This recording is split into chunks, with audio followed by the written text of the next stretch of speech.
ఓం గం గణపతే నమ ఐం సరస్వత్యే నమ శ్రీమాత్రే నమో నమ. ఓం నమ శివాయ శివాయ గురువే నమ. ఓం నమో భగవతే మేధా దక్షిణామూర్తే మహ్యం మేధాం ప్రజ్ఞం ప్రయచ్చస్వ. రామ్ దత్తాత్రేయాయ నమ. క్లీం కృష్ణాయ గోవిందాయ గోపీ జనవల్లభాయ శ్రీకృష్ణ పరబ్రహ్మణి నమో నమ. జయ గురు దత్తాత్రేయాయ నమ. యూట్యూబ్ ప్రేక్షకులందరికీ కూడా నమస్కారం అండి. నేను పాలపర్తి గురునాథ్ శర్మ, జ్యోతిషం వాస్తు సిద్ధాంతిని. మీకంతా కూడా గోచారరీత్యా గ్రహాల యొక్క స్థితిగతి కలయిక, ఈ యొక్క ఖగోళ శాస్త్రంలో అంతా కూడా గ్రహాల యొక్క ప్రభావం అంతా కూడా మానవాళి మీద ఏ రకంగా ఉంటుంది, గోచారరీత్యా గ్రహాల యొక్క స్థితిగతి కలయిక, ఈ యొక్క దృష్టి, వాటి యొక్క ప్రభావం అంతా కూడా ఎటువంటి ప్రభావం అంతా కూడా ఈ యొక్క జ్యోతిష పరిభాషలో అంతా కూడా జ్యోతిష శాస్త్ర ప్రామాణికంగా అంతా కూడా పరిహారం చెప్తున్నాం. ప్రధానంగా చూసుకుంటే ఈ యొక్క సెప్టెంబర్ నెలలో 7వ తారీఖు రోజున ఆదివారము, ప్రధానంగా చూసుకుంటే భాద్రపద మాస పౌర్ణమి వేళలో అంతా కూడా రాత్రి వేళలో ప్రధానంగా చూసుకుంటే 9:45 నుంచి అంటే 9:56 నుంచి మనకి రాహు గ్రహస్థ చంద్రగ్రహణం అనేది ఉంది. ఇది శతభిష నక్షత్రయుక్తంగా మరియు పూర్వభద్ర నక్షత్రయుక్తంగా కుంభరాశిలో అంతా కూడా రాహు ఈ యొక్క చంద్రగ్రహణం అనేది, రాహుగ్రహస్థ చంద్రగ్రహణం అనేది సంభవిస్తుంది. కావున ప్రధానంగా చూసుకుంటే ఈ గ్రహణం అంతా కూడా భారతదేశంలో కనబడుతుంది, వర్తిస్తుంది. ఈ యొక్క చంద్రగ్రహణం అనేది భారతదేశంలో అందరికీ కూడా కంటికి కనబడుతుంది. కాబట్టి ఇది గ్రహణ నియమాలు అందరూ కూడా భారతదేశంలో ఉండే మన ప్రజలందరూ కూడా పాటించాలి. గ్రహణ నియమాలు అందరూ కూడా పాటించాలి. విశేషంగా గర్భవతులంతా కూడా గ్రహణ సమయంలో అంతా కూడా ఈ యొక్క ప్రధానంగా చూసుకుంటే భగవత ఆరాధన చేసుకోవడం, అమ్మవారి నామస్మరణ చేసుకోవడం, గ్రహణ నియమాలంతా కూడా పాటించడం. ఈ యొక్క గ్రహణానికి ముందుగా అంటే ప్రధానంగా చూసుకుంటే 6 గంటల ముందుగా భోజన సేవనం అనేది చేయాలని చెప్పేసి అంటారు. ప్రధానంగా మధ్యాహ్న కాలంలో అంతా కూడా ఈ యొక్క దేవతలకు ప్రీతికరంగా మధ్యాహ్నంలో అంతా కూడా పితృకార్యాలంతా కూడా నిర్వహించుకోవడం, సాయంకాల వేళలో అంతా కూడా ఉపవాసం ఉండే విధంగా ప్రధానంగా చూసుకుంటే ఏదన్నా కానీ ద్రవ్య రూపంగా తీసుకోవచ్చు. కానీ ఈ యొక్క అన్నం కానీ తీసుకోకుండా, అంటే గ్రహణ సమయంలో అంతా కూడా కొంచెం జీర్ణాశయానికి కొంచెం ఇబ్బంది కలిగే విధంగా ఉంటుంది. కావున కొంచెం అన్నం తీసుకోకపోవడమే మంచిగా చెప్పడం జరుగుతుంది. 2 గంటల ముందు, ప్రధానంగా గ్రహణం సంభవించే 2 గంటల ముందు కానీ 5 గంటల ముందుకైనా కానీ ఏమీ తినకుండా భగవంత ఆరాధన చేసుకోవడం కానీ, ఫలాలు కానీ తీసుకోవడం కానీ చేసుకున్నా కానీ పర్వాలేదు. కానీ ఓపిక ఉన్న వాళ్ళు ఖచ్చితంగా అంతా కూడా ఏం తినకపోవడమే మంచిగా చెప్పడం జరుగుతుంది. ఈ యొక్క గ్రహణ సమయం అంతా కూడా చూసుకుంటే రాత్రి 9:56 నుంచి ఈ యొక్క సెప్టెంబర్ 7వ తారీఖున రోజున ఈ యొక్క గ్రహణం పట్టు అనేది స్టార్ట్ అవుతుంది. ప్రధానంగా పట్టు సమయం అంటారు. దాని తర్వాత కూడా గ్రహణ కాలం అని చెప్పేసి అంటారు. గ్రహణ కాలము మరియు మోక్ష కాలం అంతా కూడా చూసుకుంటే రాత్రి పూట, ప్రధానంగా ఈ యొక్క రాత్రి వేళల్లో అంతా కూడా చూసుకుంటే 1:32 మోక్షకాలం అని చెప్పేసి అంటారు. పట్టు స్నానము, విడివి స్నానం చేయాలి. ప్రధానంగా దేవతార్చన చేసుకునే విధానంగా జపాన్ని ఆచరించే వాళ్ళు, మంత్రోపదేశం ఉండేవాళ్ళు నిత్యమంతా కూడా వైదిక కర్మలు ఆచరించే వాళ్ళు కానీ, మంత్రోపదేశం ఉన్న మంత్రాన్ని అంతా కూడా నిత్యం అనుష్ఠానం చేసుకోవడం, జపాన్ని ఆచరించడం, అమ్మవారి నామస్మరణ చేసుకోవడం కానీ, ఇష్టదేవత నామస్మరణ చేసుకోవడం వల్ల గ్రహణ దోషాల నుంచి బయటపడడానికి ఆస్కారం ఉంటుంది. ఈ యొక్క వివిధ రాశుల వాళ్ళకి శుభ ఫలితాలని, వివిధ రాశుల వాళ్ళకి మద్యం ఫలితాలని, వివిధ రాశుల వాళ్ళకి ఈ యొక్క అధమ ఫలితాలు అంటే కష్టమైన ఫలితాలు అని చెప్పేసి అని చెప్పడం జరుగుతుంది. ఈ యొక్క చంద్రగ్రహణ ఫలితాలంతా కూడా చూసుకుంటే 6 నెలల దాకా, ప్రధానంగా మేషాది ద్వాదశ రాశుల వాళ్ళకి 6 నెలల దాకా ఈ గ్రహణ ప్రభావం అనేది ఉంటుంది. ఈ లోపలగా ఏంటిదంటే ప్రధానంగా చూసుకుంటే గ్రహణ దోష నివారణార్థం అందరికీ కూడా దాన కార్యక్రమాలు ఆచరించుకోవడం వల్ల 1,00,00,000 రెట్టు పుణ్యప్రాప్తి కలుగుతుంది, అష్టైశ్వర్య యోగం కలుగుతుంది, అఖండమైన 1,00,00,000 యజ్ఞాలు చేసుకునే ఫలితం కలుగుతుంది. యజ్ఞాధికృతులు చేసుకోవాలి. ఈ యొక్క జపాన్ని ఆచరించడం వల్ల ఎవరైతే భగవంతుడి ఆరాధన గ్రహణ సమయంలో చేస్తూ ఉంటారో, జపాన్ని ఆచరిస్తూ ఉంటారో నిత్యమంతా కూడా వాళ్ళకి ప్రధానంగా చూసుకుంటే 1,00,00,000 రెట్లు జపం చేసిన ఫలితం అంతా కూడా వస్తుంది అని చెప్పేసి అంటారు. నది స్నానం చేస్తూ ఉంటారు. నది స్నానం కానీ, ప్రధానంగా పుణ్యక్షేత్రాలన్నీ కూడా ప్రధానంగా దేవాలయాలన్నీ కూడా గ్రహణ సమయంలో అంతా కూడా మూసివేసి ఉంటాయి. మరియు శుద్ధి చేసుకుని పుణ్యావచనం అంతా కూడా చేసుకున్న తర్వాత మరుసటి రోజులో అంతా కూడా దర్శన భాగ్యం అనేది ఇవ్వడం జరుగుతూ ఉంటుంది. ఈ యొక్క భారతదేశంలో సంభవించే సంపూర్ణ చంద్రగ్రహణం అంతా కూడా ప్రధానంగా చూసుకుంటే ఈ యొక్క విదేశాల్లో కూడా కొన్ని దేశాల్లో సంభవిస్తుంది. ప్రధానంగా న్యూజిలాండ్, ఆస్ట్రేలియా, ఆస్ట్రియా, పెసిఫిక్ మహాసముద్రం ప్రాంతాల్లో కానీ ప్రధానంగా చూసుకుంటే కొన్ని ప్రాంతాల్లో అంతా కూడా విదేశాల్లో కనపడడం జరుగుతుంది. ఈ యొక్క గ్రహణ ప్రభావం అంతా కూడా కొన్ని దేశాల వరకు మాత్రమే వర్తిస్తుంది. ఈ యొక్క సంపూర్ణంగా అయితే కనుక భారతదేశంలో అన్ని రాష్ట్రాల వరకు గ్రహణ ప్రభావం అనేది ఉంటుంది. కావున ముఖ్యంగా అనారోగ్యంతో ఉండేవాళ్ళు పెద్దలంతా కూడా మీరంతా కూడా అమ్మవారి నామస్మరణ చేసుకోండి. శ్రీమాత్రే నమః నామస్మరణ కానీ అమ్మవారి నామస్మరణ చేసుకోండి. శ్రీరామ జయ రామ జయ జయ రామ రామ నామాన్ని కానీ ఇష్టదేవాన్ని నామస్మరణ చేసుకోవడం, అష్టాక్షరి మంత్ర జపం చేసుకోవడం కానీ పంచాక్షరి మంత్రాన్ని జపం చేసుకోవడం కానీ ఓం నమ శివాయ శివాయ గురువే నమః నామాన్ని ప్రతినిత్యం కూడా జపాన్ని ఆచరించుకోవడం కానీ ఓం అరుణాచలేశ్వరాయ నమః ఓం అరుణాచలేశ్వరాయ నమః ఈ నామాన్ని ప్రతినిత్యం కూడా జపాన్ని ఆచరించడం వల్ల అఖండ పుణ్యయోగం కలుగుతుంది. ప్రధానంగా అందరికి కూడా గ్రహణ నియమాలు పాటించడం, గ్రహణం అయిపోయిన తర్వాత ఈ యొక్క ఇల్లంతా కూడా శుద్ధి చేసుకోవడం వల్ల అఖండ పుణ్యయోగం కలుగుతుంది, అష్టేశ్వరి యోగం కలుగుతుంది, వంశాభివృద్ధి కలుగుతుంది. గ్రహణ సమయంలో ఎవరైతే కనుక దేవతార్చన చేస్తూ ఉంటారో, భగవంతుడు ఆరాధన చేస్తుంటారు, ఆ ఈ యొక్క మహాశక్తికి అంతా కూడా జగన్మాతకంతా కూడా శక్తి లభిస్తూ ఉంటుంది. తద్వారా అఖండ రాజయోగం కలగడానికి, సకల గ్రహదోష నివారణ జరగడానికి, జన్మాంతరమైన మహాపాతకాలంతా కూడా పోవడానికి ఆస్కారం ఉంటుంది. ప్రతినిత్యం కూడా గ్రహణ సమయంలో అందరూ కూడా జపాన్ని ఆచరించండి. మీకు మంత్రోపదేశం చేసిన గురువు దగ్గరికి వెళ్ళి ఏదైనా మంత్రాన్ని స్వీకరించడం కానీ చేసుకున్నా కానీ మంత్రోపదేశం స్వీకరించిన వాళ్ళు ప్రతినిత్యం కూడా అనుష్ఠానం చేసుకోవడం వల్ల, దశాంశని హోమాన్ని ఆచరించడం వల్ల అఖండ పుణ్యయోగం సిద్ధిస్తుంది.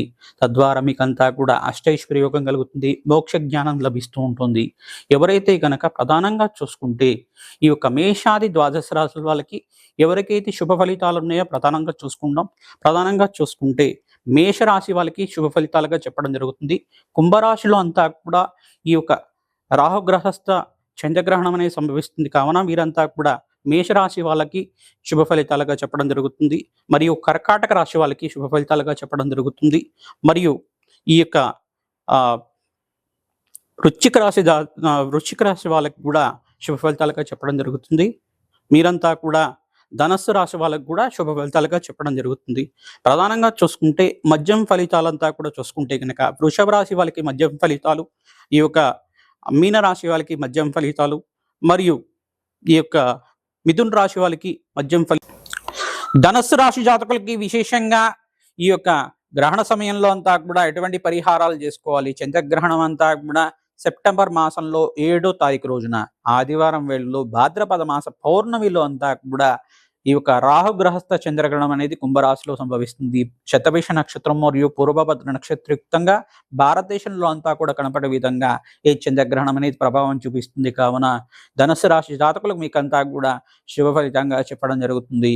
అఖండ పుణ్యయోగం కోసం మీరంతా కూడా ప్రతినిత్యం కూడా అమ్మవారి నామస్మరణ చేసుకోవడం కానీ అఖండ పుణ్యయోగం కలుగుతుంది. గ్రహణ సమయంలో నదీ స్నానం ఆచరించడం కానీ, పట్టు స్నానం, విడుపు స్నానాన్ని ఆచరించడం, మోక్ష జ్ఞానం కోసం అంతా కూడా ప్రయత్నం చేసుకోవడం వల్ల, భాగవతం పారాయణం చేసుకోవడం కానీ చేయడం వల్ల అఖండ పుణ్యయోగం కలుగుతుంది. శ్రీరామ జయ రామ జయ జయ రామ రామాయ నమో నమః నామాన్ని జపాన్ని ఆచరించండి. హనుమంతుడి ఆరాధన చేసుకోండి. హనుమంతుడికి ప్రీతికరంగా ఈ యొక్క గ్రహణం అయిపోయిన తర్వాత దేవాలయాలంతా కూడా శుద్ధి చేసుకుంటారు. మరుసటి రోజున మీరంతా కూడా సింధూరాభిషేకాది కార్యక్రమాలు చేసుకోవడం కానీ, తమలపాకు పూజ విశేషంగా సహస్రనామాలతో చేసుకోవడం కానీ చేయడం వల్ల, తమలపాకు మాలల్లో అంతా కూడా హనుమంతుడికి అంతా కూడా మెడలో సమర్పించడం కానీ, మాలలాగా సమర్పించడం కానీ చేయడం వల్ల, ఈ యొక్క హనుమత్ ఆరాధనలో భాగంగా విశేషంగా అన్నదానం చేయించడం వల్ల అఖండ పుణ్యయోగం కలుగుతుంది. గోమాత సేవ చేసుకున్న వాళ్ళకి అష్టైశ్వర్య యోగం కలుగుతుంది. వ్యాపారంలో మార్పులు కలుగుతాయి. సకల కార్యసిద్ధి కలగడానికి ఆస్కారం ఉంటుంది. కార్య జయం కలగడానికి ఆస్కారం ఉంటుంది. విపరీత రాజయోగంతో సంఘంలో గౌరవం పెరగడానికి ఆస్కారం ఉంటుంది. గృహయోగం కోసం ప్రయత్నం చేసుకోవచ్చు. వివాహాది శుభకార్యాల కోసం ప్రయత్నం చేసుకున్న వాళ్ళకి గ్రహణ ప్రభావం అంతా కూడా శుభ ఫలితాలు ఇస్తుంది. కావున ధనుస్సు రాశి జాతకులకి అఖండ పుణ్యయోగం కలుగుతుంది. సప్తమ స్థాన దృష్టితోటి బృహస్పతి యొక్క దృష్టి అంతా కూడా మీరు రాశిని చూస్తున్నారు కావున అఖండ పుణ్యయోగం కలుగుతుంది. మీకంతా కూడా రాజయోగం సిద్ధించడానికి ఆస్కారం ఉంటుంది. మంచి పనులు చేయడానికి ప్రయత్నం చేయండి, అఖండ పుణ్యయోగం కలుగుతుంది. శుభకార్యాల కోసం ప్రయత్నం చేసుకోండి, మంచి శుభకార్యం అంతా కూడా జయప్రదం అవుతుంది. జై గురు దత్తాత్రేయాయ. ప్రధానంగా చూసుకుంటే ఈ యొక్క రాహుగ్రహస్థ చంద్రగ్రహణం అనేది ఇక్కడ భాద్రపద మాసం పౌర్ణమి వేళల్లో అంతా కూడా సెప్టెంబర్ 7వ తారీఖు రోజున సంభవిస్తోంది. శతభిష నక్షత్రము మరియు పూర్వభద్ర నక్షత్రయుక్తంగా సంభవిస్తుంది. కావున మేషాది ద్వాదశ రాశుల వాళ్ళకి శుభ అశుభ ఫలితాలు, మధ్యం ఫలితాలు ఇచ్చే ప్రభావం అనేది ఉంటుంది. ఏ రాశి వాళ్ళకి శుభ ఫలితాలు అని చెప్పేసి అనుకుంటే కనుక ప్రధానంగా మేషరాశి వాళ్ళకి శుభ ఫలితాలుగా చెప్పడం, మరియు కర్కాటక రాశి వాళ్ళకి శుభ ఫలితాలుగా చెప్పడం జరుగుతుంది. వృశ్చిక రాశి వాళ్ళకి శుభ ఫలితాలుగా చెప్పడం జరుగుతుంది. మరియు ధనుస్సు రాశి వాళ్ళకి శుభ ఫలితాలుగా చెప్పడం జరుగుతుంది. ఈ 4 రాశుల వాళ్ళకి శుభ ఫలితాలు ఇస్తుంది. చంద్రగ్రహణ ప్రభావం అనేది 6 నెలల వరకు ఈ ప్రభావం అంతా కూడా విపరీత రాజయోగాన్ని ఇచ్చే విధంగా ఉంటుంది. సకల గ్రహదోష నివారణ జరగడానికి మీ జాతకంలో గనక ఈ గ్రహాలు ప్రధానంగా శనీశ్వరుడు కానీ, ప్రధానంగా రాహువు కానీ, కేతువు కానీ, ఈ యొక్క చంద్రుడు కానీ, బృహస్పతి కానీ, శుక్రుడు కానీ ఈ గ్రహాలంతా కూడా బలహీనంగా ఉంటే, ఏదైనా పాపగ్రహంతో కలిసి ఉంటే గనక జాతకాన్నంతా కూడా జ్యోతిష పండితులతో చూపించుకొని పరిహారం చేసుకోవడం వల్ల అఖండ పుణ్యయోగం కలుగుతుంది. మీరంతా కూడా స్వల్ప శాంతి చేసుకోవడం వల్ల, దానాలు ఆచరించుకోవడం వల్ల దోష నివారణ జరుగుతుంది. ప్రధానంగా చూసుకుంటే మధ్యం ఫలితాలంతా కూడా మీనరాశి వాళ్ళకి మధ్యం ఫలితాలు, మరియు మిథున రాశి వాళ్ళకి మధ్యం ఫలితాలు, మరియు ఇక్కడ వృషభ రాశి వాళ్ళకి కూడా మధ్యం ఫలితాలుగా, తులారాశి వాళ్ళకి కూడా మధ్యం ఫలితాలుగా చెప్పడం జరుగుతుంది. ఈ 4 రాశి వాళ్ళకి మధ్యం ఫలితాలుగా ఉంటుంది. మీరంతా కూడా దానాలు చేసుకోవాలి. విశేషంగా రాహుకి ప్రీతికరంగా దానాలు తీసుకోవడం కానీ, మినువులు దానం చేసుకోవడం, ఆవనేని దానం చేసుకోవడం, వెండి సర్పబింబాన్ని కానీ చేసుకోవడం వల్ల, కంచు పాత్రలో అంతా కూడా ఆవనేని వేసి బ్రాహ్మణోత్వంకంతా కూడా దక్షిణ సహితంగా అంతా కూడా దానం చేసుకోవడం వల్ల అఖండ పుణ్యయోగం కలుగుతుంది. ప్రధానంగా చూసుకుంటే బియ్యం దానం చేసుకోవాలి. ఇక్కడంతా కూడా శనీశ్వర ప్రీతికరంగా మీరంతా కూడా నల్ల నువ్వులను దానం చేసుకోవడం వల్ల శ్రేష్టమైన ఫలితం కలుగుతుంది. వివాహాది శుభకార్యాలు జరగడానికి ఆస్కారం ఉంటుంది. ప్రధానంగా అధమ ఫలితాలు ఉంటే 4 రాశి వాళ్ళు ఎవరైతే కనుక చూసుకుంటే, ప్రధానంగా చూసుకుంటే కుంభరాశిలో అంతా కూడా ఈ గ్రహణం అనేది సంభవిస్తుంది. కావున కుంభరాశి వాళ్ళకి అధమ ఫలితాలుగా చెప్పడం జరుగుతుంది. మరియు సప్తమ స్థాన దృష్టి అనేది ఉంది కావున సింహరాశి వాళ్ళకి కూడా అధమ ఫలితాలుగా చెప్పడం జరుగుతుంది. కన్యా రాశి వాళ్ళకి కూడా అధమ ఫలితాలుగా చెప్పడం జరుగుతుంది.